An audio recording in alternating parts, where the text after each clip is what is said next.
It's showtime. Welcome to Detroit Sports Jersey. Live in the D every Saturday at 3 p.m. Here on WCHB, 1200 AM and 99.9 FM. Straight sports talk. No professionals here. And now, here's your host, Will and DC.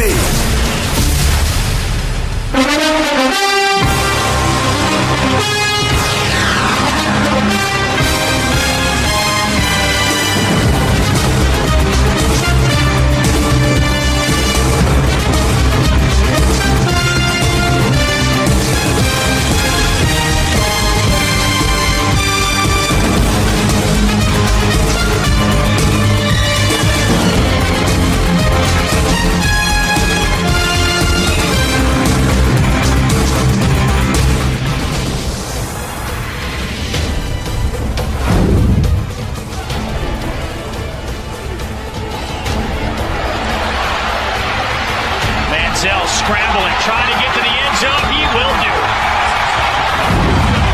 See what we have here tonight. I like it. Makes Kevin Frazier look good. Manziel flushed out of the pocket. Johnny Manziel's got 15 yards to go, and he scores. That's right. Yeah, Johnny Manziel in town, baby. Johnny football. Yeah. Tonight, Ford Field. Yes, it's jumping. It's popping, baby. Yeah. 313-568-1200. Yeah, I'm ready. You ready, DC? I'm ready. Oh, man, football season, I'm ready. Let's go. College football around the corner, man. Let's go. I'm ready. Sold out tonight down there. What you think they going to do tonight? Hopefully they'll probably win. I mean, it's just everybody feeling each other out, you know. Yeah, man, it's preseason, so, they got to get a good feel each other. But it's going to be I know it's going to be a good game. Oh, yeah. Johnny Manziel, by the way, ain't going to play until the second quarter. I'll boo that. So they bringing Johnny football in the second quarter, just in case you guys are wondering. He ain't going to go against the starter, so, I might as well wait till the second quarter to watch the game. I want to see him play. I don't want to see nobody else. All right, then. So check it out. We're going to have a new player in the game on the Detroit Sports Jersey. Who we got? Lauren. Man, what's up, fellas? What's up? You all right? All right. And she came in with the hoop shorts. You about to go hoop later? No, I came from hooping, man. Oh, okay. I had to get up early in the grind and go hoop, man. I might have to go hoop with you one day, man. Get my workout on. I don't think you can handle me. Oh. It's better for you to stay on the couch. Nah, man. I can hang with you. No, you can't. I can't. Okay. We're going to have to put that to the challenge. Yeah, put that to the challenge. I like a challenge. Oh, by the way, if you going downtown tonight, checking out the game, checking out Johnny football, dinner on me tonight. Call in 568-1200. I got Red Lobster here. Uh-oh. I'm going to have to get that. Red Lobster, huh? You want to have to call in? I'm going to have to call in and get that. Yeah, call in at 568-1200. And like I said, I got this Red Lobster gift card here for you. We come back from a commercial break. Like I said, I'm your host, Will. We got Lauren and DC in the house. And we're going to touch, like I said, we got Johnny football in town tonight. Like I said, ain't much going on preseason. It is what it is. So... Tell Lions fans don't get excited. It's only preseason. Just see whatever record they have for the preseason do not roll over to the regular season. So Lions fans don't get too excited. And it's funny because if they go 4-0, right. Oh my God, they're gonna start screaming Super Bowl. Oh my God. That's why I said that. If the Lions go 4-0 for the preseason, do not get excited. It's only preseason. 4-0 does not roll over when the regular season starts. All right. Well, let's take a quick commercial break. When we come back, like I said, we'll get off into the Johnny Manziel saga. Starts here in the Motor City tonight. Detroit Sports Jersey is sponsored by Phil's Barbershop, located in the heart of the D at 8500 East 8 Mile in the Bel Air Shopping Center. Children's haircuts are as low as $10. Adult haircuts are $15. Please give Master Barber Phil a call at 586-530-6536 or 586-690-1684. Come in and get that fresh haircut of your choice. That's Phil's Barbershop at 8500 East 8 Mile in the Bel Air Shopping Center. This segment of Detroit Sports Jersey is sponsored by TiffanyTatumMusic.com. That's TiffanyTatumMusic.com.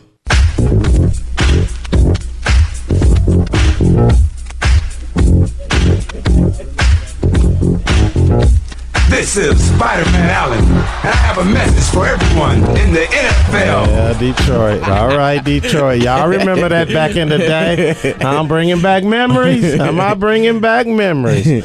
Another one bite the dust, huh? I wasn't old enough back for that in the song. day, my man. Oh, they thought they was going somewhere. They even cut their own album. Or should I say their own track? On track. No album. I wasn't old enough for that. I don't remember that. Oh, yeah. So check it out, DC, tonight, downtown Detroit. I know it's preseason. Okay. Lions, what do you expect this year from them boys? I mean, I don't know, man. I'm gonna watch the first season, this game, and then determine it. But I want to see that Monday night game. That's what I really want. Oh, the season opener. Yeah, the season opener Monday night. That's what it really comes down to. How they, because offense don't really get that too much time for the preseason. They just might get like 1 or 2 snaps, and then second and third string might come in. So I gotta wait for that Monday night to see what it's gonna look like. Okay, all right, Lauren. What you think the Lions gonna do this year? I think this is going to be an interesting year for the Lions. You got to remember, this is a first year under a brand new head coach, brand new system, new offensive coordinator, and Joe Lombardi, new defensive coordinator, and Terrell Austin. So I think this is going to be the beginning of seeing those different changes, from communication to how they run the offense differently, from Jim Schwartz and everything that he did. So I think this is a great time for preseason, not to only evaluate your starters, but also evaluate the depth. I think a lot of people have been so busy talking about the stars that they forget that this team has a lot of great depth at a lot of great positions this year. True. Now, is this the season for Matt Stafford? Is this it to prove it? Yes. Absolutely. If he don't have a good season, he done. He's a bust. He gotta have a good season for them to go to the playoffs. I mean, what is a good season? He gotta go. He had 5,000. He had a good season. The rest of the team didn't. He had a 5,000. Yeah, I think at this point they're trying to figure out: are you our franchise guy? There you go. Everybody knows you can still be a quarterback in this league, whether he's with the Lions or not. Stafford will still get some opportunities with somebody. But this is Jim Caldwell and him basically, and his staff basically at this point to me saying he got to get him to the playoffs. And I don't even think it's just necessary about fully playoffs. Just show me that you should be our guy. When you talk about Jim Caldwell and Joe Lombardi, you're talking about guys: Joe Lombardi, Drew Brees, Jim Caldwell, Joe Flacco, Peyton Manning. Peyton Manning was gone basically by the time he became head coach, but as an old coordinator. But this is a guy who's saying, I know what franchise quarterback looks like. That's what Joe Lombardi is saying. And I think at this point, that's what they're trying to figure out with Stafford. They have given him basically no excuses to fail. We went and got your wide receivers. You have the best receiver in Calvin Johnson. We went and got you new Super Bowl champion Golden Tate. We got you the best tight end in the draft, Eric Ebron, not to mention other role players who can fit you. Your offensive line is good. You have a 2-back, possibly 3-back running back in the backfield. Nothing is there for you to fail any longer. You have no more excuses. And they brought you a true quarterback coach in Joe Lombardi. When are they going to address the secondary? That's their problem. Right. I'm going to tell you why that's their problem. You remember this guy? What's the Matt Flynn? When they got that big contract. He came in one game and torched the Lions. The secondary. And he got paid after that. Went to Oakland and got paid. So what you going to do with Stafford if he don't produce? You going to trade him? Man. You going to trade him? You got to. Who else you going? You got to trade him if he don't. Like I said, if he don't come in and have a good season, he a bust, and you got to trade him. So do you agree with that? Trade him, Lauren? If he's a bust, do you trade him? Well, you're not going to be able to get rid of him. Since you signed him to a contract extension, it's not a matter of letting his money run out and your time run out with the team. So you probably would look to trade him, probably not immediately. NFL contracts are not guaranteed. So no, I know they're not guaranteed, but he's still with us for a majority of a good period of time, and your best bet is for you to trade him. But I don't think they would necessarily trade him immediately either. And as far as your comments about the secondary, I think you guys were talking about Chris Houston. As far as gone. Chris, yes. Chris is gone. Chris is gone. After he got hurt again, they basically said we came to an agreement with his agent. He's gone. He's not the guy. But at this point, from what I've been hearing and when I'm at training camp and what I've been hearing from Coach Terrell Austin, I think they know they need to upgrade that secondary. But I think Terrell Austin is also a guy who's saying, you know what, I see a lot of potential in this young group. You got to remember, a lot of these guys, like Chris Greenwood, who's a Detroit native, we haven't really even seen those guys play because pretty much all the guys we saw play were guys like Chris Houston and etc. We didn't really get a chance to see some of these younger guys that we took the time to draft. So I think now we're seeing Terrell Austin develop these guys, and he's going to see what these guys bring to the table. When I talked to Glover Quinn about 2 weeks ago, he said the same thing. This is really a time for Terrell Austin and the rest of these guys to really see what this team is made up of as far as the secondary is concerned. And then that's when Terrell Austin can go in and say, okay, I know what I fully need to address. I know I don't have anybody here who can play at this corner position. I know there's nobody here who can be my strong safety. I think that's what he's doing. That's why I said this is going to need to put up 50 every game. Why they don't address these concerns in the draft? Why do they always go out and get receivers and tight ends and offensive? When that's not your problem is in the secondary. You get burnt every year in your secondary. Because they offense don't know about defense. They just know about offense. That's why they've been drafting offense for the past 3-4 years. Well, I mean, I didn't agree with the decision to go get Eric Ebron. As much as I respect his game and love the kid's game, I didn't necessarily want him. I wanted us to go out there and get a corner. But that decision showed me two things. Either they're really focused on first building up that offense, which makes sense because of Jim Caldwell and the type of mindset he has. But at the same time, that also made me think Terrell Austin feels comfortable enough right now with the group that he has that this team will be solid. Not great. And I think that's the thing. We're not going to have anybody who's expecting the Lions to have immediate success all of a sudden is kidding themselves. That's not something that happens. This is something that's going to develop. And I think they will address the secondary. But at the same time, we have to give them time to do that. Now, if they don't address it and it continues to be bad, then that's when we pick that fight and pick that bone with them. But for now, like I said, I think Terrell Austin is just saying, I like this young group that I have. Let me see what they can do under my guidance, not Jim Schwartz, not anybody else. And then let me make a decision on who needs to go and who needs to stay. Why would you bring up Jim Schwartz? You're going to do that to the fans out there. Let's go to the Longhorn and see what the Longhorn got to say. Longhorn, you there? Yeah, I'm here, man. I'm listening to y'all. The Lions, man. Hey, you know what? The Lions are gonna be contenders for the Super Bowl. Probably when we all dead and gone, man. I'm trying to tell you, the Lions. You know, I'm a 49er fan, true to heart. You know what I'm saying? I'm down here in Texas telling them that all these Cowboy fans get ready for their first L. You know. I like to know, y'all heard about this female who's gonna play DB back for this college team, football team. Oh, you talking about Shelly Osborne? Yeah. Yeah, I read about her. I ain't hear about that. Yeah. What you think about that, Will? What do you think about that, Lauren? A defensive back that's a female gonna play for college ball.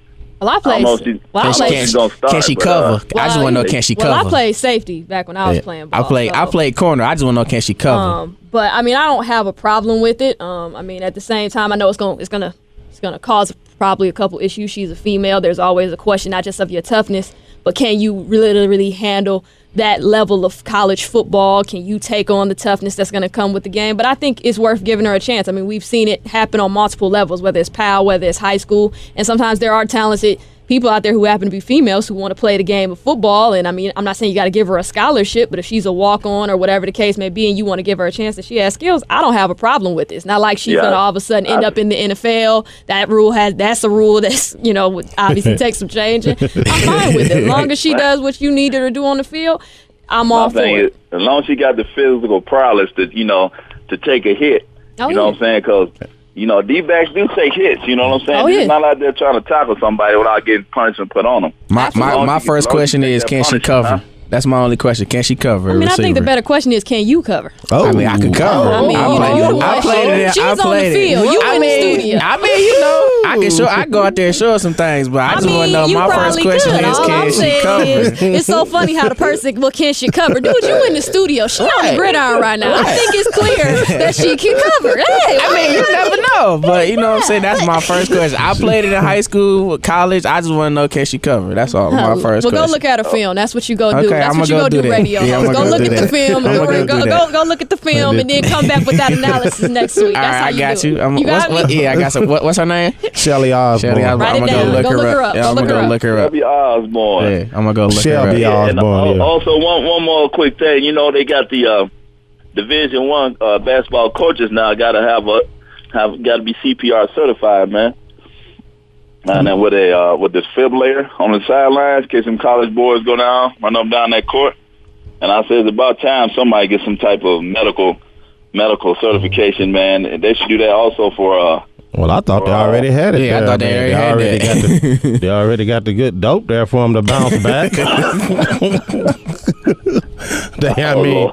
I mean, what game was that I was watching and that quarterback got just murdered, and he come running back like wasn't nothing wrong at the halftime. Was that college or NFL? No, it was NFL. I forgot, man. That dog was getting killed.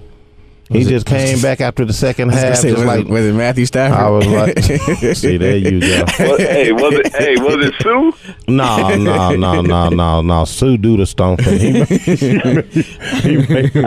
Hey, I told you my sources say he ain't gonna be with the Lions. Didn't I tell you that a couple of weeks ago? Everybody knew that.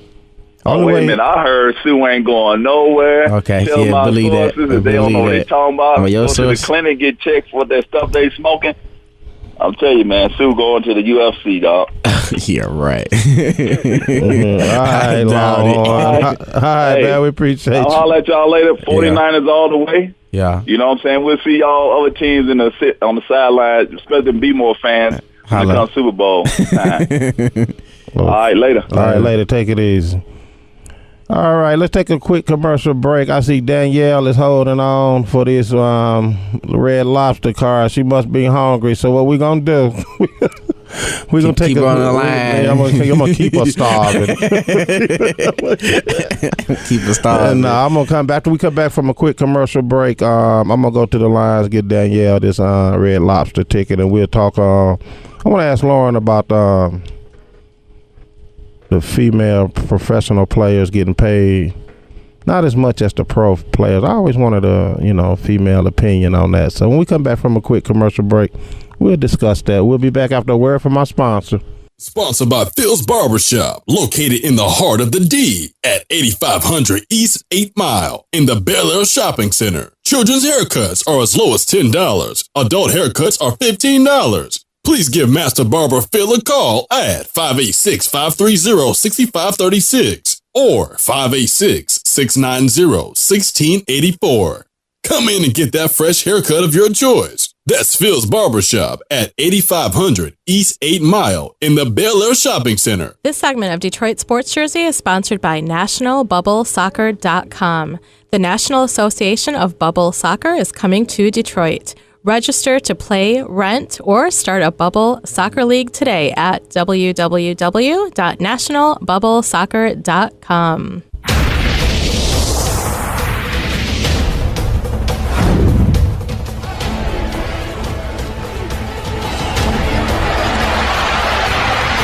Manziel scrambling, trying to get to the end zone. He will do. Studio we have is nice. I like it. Makes Kevin Frazier look good. Manziel flushed out of the pocket. Johnny Manziel's got 15 yards to go, and he scores. All right, people, there you go. You got Johnny football in town, baby. Downtown Detroit. Yeah. It's going on tonight. It's about to be packed downtown. I might have to stop through there. I might have to walk downtown for a minute during that game. I'm going to go to the Jacksonville game August the 22nd. Against the Lions? Yeah, downtown. Yeah, because next week they're at Oakland, which will be a 10 p.m. game. Ooh. Yeah. That's a late boy. Exactly. Then they close out at Buffalo. All right, let's go to Danielle. Danielle, you there? I'm here. And shame on you for calling me hungry. I am not hungry. I'm just saying thank you very much. You ain't hungry, Danielle. But I will be hungry later, so I do. That's what I'm talking about. That's what I'm talking about. How would you like this gift card from Red Lobster?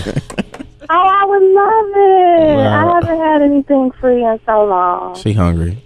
You say you ain't had nothing free in so long? So long. Yeah. Who you taking out to dinner with you, Danielle? The people want to know. My kids. Well, it's only $25, Danielle. Yeah, it's only $25. I mean, I'm sorry. I didn't know I was going to be feeding the whole family. She said her kids got to eat too. All right, Danielle. I tell you what. We're going to put you on hold, get all your information, and we'll get this card out to you ASAP. Thank you so much, and I'll be listening to you guys from now on. Thank you. Thank you very much. Thanks for calling in. We're going to put you on hold so we can get your information. Okay. All right, thank you. Bye-bye. You're welcome. All right, DC. Yeah. Like I said, matter of fact, you know what? Oh, yeah, matter of fact. Oh, let's switch up here for a minute. Lauren, let me ask you a question. Yeah. About the WNBA players and the pro players. How do you feel about the pay scale of... Now, granted, and you know what the number one thing people going to say? Well, they don't bring in the fans. Man. Like the NBA do. I done went to a few games. They and I was about to say, have you? Yes, they must be packed. No, first of all, I was say, have you seen the Palace lately? Well, yeah, the Palace. Yeah. How do you feel about that? What is your opinion on that? You know, unfortunately, it does have a lot to do with obviously the fans. I mean, because we know that's your revenue. You know, if people are interested in you and buying your clothes or buying your merchandise and coming to see the games, that's key. But I still feel like women's basketball just has not reached a plateau yet of which women are getting to the point where they can get paid millions of dollars over here professionally. Now, they get paid millions of dollars overseas. That's why you see a lot of people like Candace Parker, Maya Moore, and they still will venture overseas. Now, certain girls or certain young women like Candace Parker and Skylar Diggins, they're on a totally different level because they are what a lot of people like to call great brand management type players. So they can sell basketball all year long. They're beautiful women. They're intelligent women, and then they know how to play. So they're a little bit different. But when you talk about more so your girls, even though they have great talent, like your Lauren Jacksons, your Sue Birds when she used to play, even now Cappie Pondexter, who's arguably one of the best point guards in WNBA of all time, they have to go overseas to get that money. And it's really, again, about them figuring out a way to bring in more revenue and also at the same time figuring out a way that they can pay these girls equal money because at the most they're getting paid a couple $100,000. And while that's not bad money, you have to be at the top level of the game like your Lisa Leslie's were, like Candace and them are now. And that's not necessarily fair. Do you think it's location? Like, for instance, I'm going to give you a perfect example.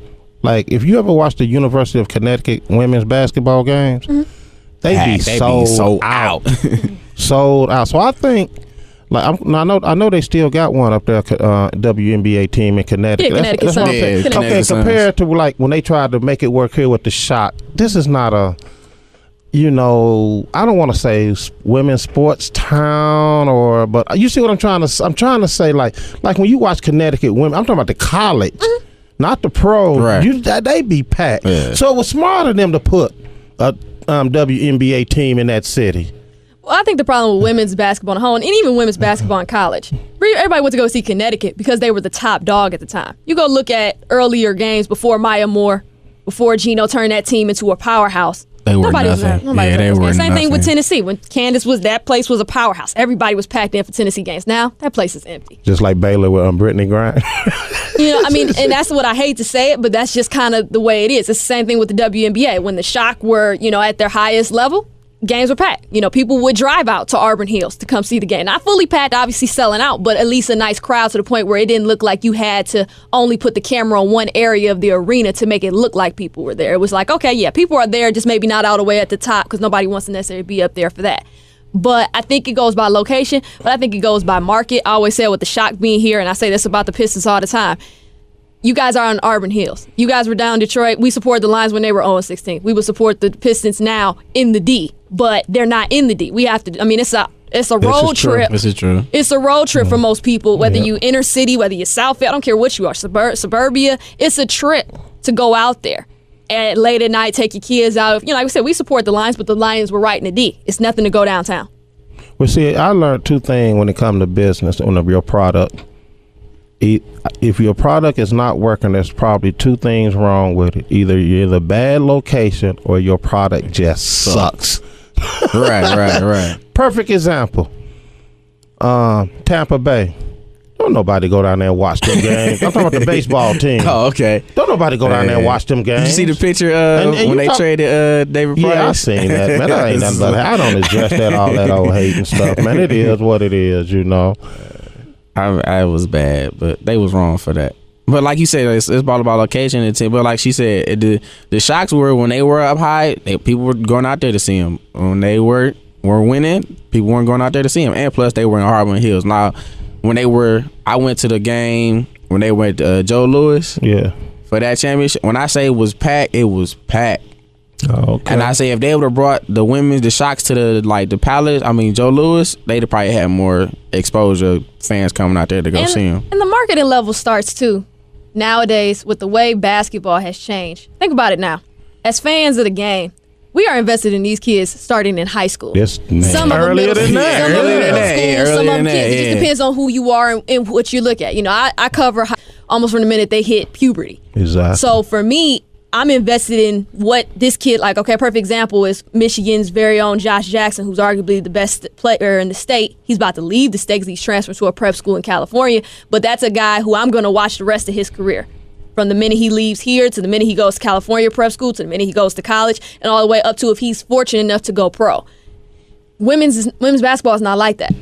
Yes, most of the time it's about who is setting it off. Candace was the next Lisa Leslie in a lot of people's minds. She was, okay, who is this tall girl who can bring up the ball? Oh my God, I've never seen this tall girl who has Lisa Leslie type size, who has the athleticism of a Lisa Leslie, but at the same time has that jump shot of a Sue Bird and the handles of a Tisha Penichero. So you think the WNBA just market just certain people instead of... I don't even think it's all the way them, though. I think they love to market. They have to be given the opportunity to, too. You know, they just focus like mainly on just like one or two people and the rest just... But I think they are forced to and they take what they can get, you know, and it's not just them. Media does it itself. I mean, I don't know how many times I've been frustrated. As much as I love what Candace Parker did at Tennessee, that was probably one of the most frustrating 3 to 4 years of college basketball I couldn't stand because all they wanted to talk about was Candace Parker. And I'm just like, okay, yeah, she's a beast. I love her game. Like, you know, I have no issue with Candace. I love Pat Summitt. I would have loved to play for her. But Ivory Latta at UNC was killing it. Vivian Stringer, the head coach of Rutgers, they were having a fantastic year. That's when Cappy Pondexter was back there.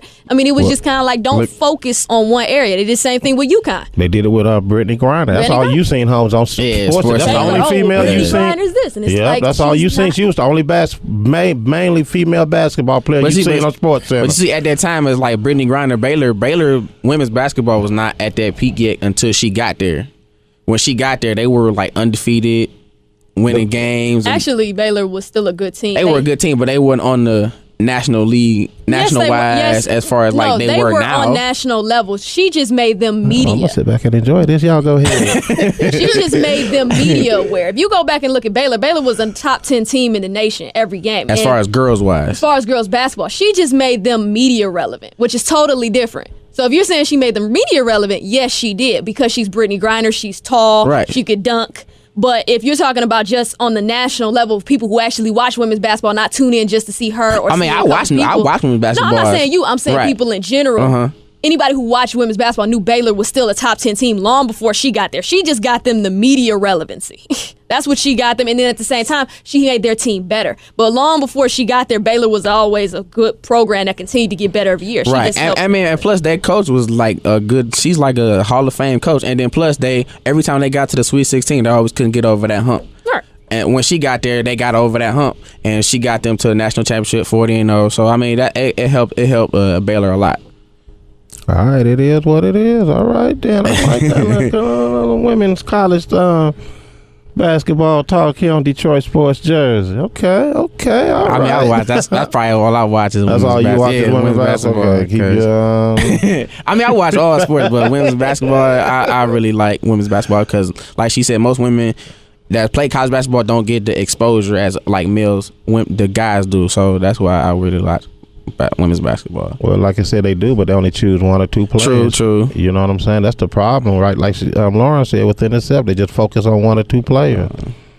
Cause you gotta remember, like she said, Ivory Latta. Like she said, Ivory Latta was a beast, but playing at North Carolina, they were not. They were good, but she was not. She was like not that good as far as get the TV wise and exposure. So when she came as a dominant point guard, like didn't nobody really know who she was because Candace Parker was in the limelight and she wasn't. So it was hard to picture her out, and because Candace had that big spot.